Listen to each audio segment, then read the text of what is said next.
ਤਾਂ ਵਿਚਾਰੀ ਸਫਾ ਲੱਗੀ ਕਿ ਸਾਗ ਬਣਾਉਣ ਹੈ ਬਿਸਮਿਲ੍ਲਾਹਿਰਰਹਿਮਾਨਿਰਰਹੀਮ ਤੇ ਬੜਾ ਮਜ਼ੇਦਾਰ ਬਣਿਆ ਜੇ ਓਏ ਹਾਏ ਨੰਬਰ 1 ਸਫਾ ਲੱਸੀ ਨਾਲ ਬਣਾ ਲੈਣੀ ਸੀ ਪੂਰਾ ਸਫਾ ਤੇਰਾ ਨਾਮ ਸਫਾ सफा का नाम है सारा मैंने पैक कर दी बना ठीक है आंटी को हमारा साग बहुत ज्यादा पसंद आया और हमें इनाम भी मिला है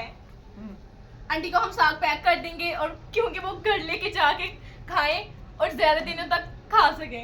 मैं ते के महीना महीना साग ही खांदी रहनी मैं भाई साग ही दो ना पूरा महीना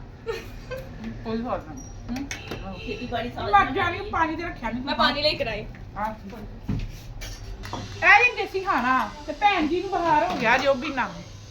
ਸਵੇਰ ਦੀ ਰਿਬਾ ਸਾਰੇ ਲਿਸ਼ਾ ਸਾਰੇ ਕੰਮ ਕਰਨ ਲੱਗੀ ਸਫਾ ਹਾਂ ले बड़ी छोटा पानी के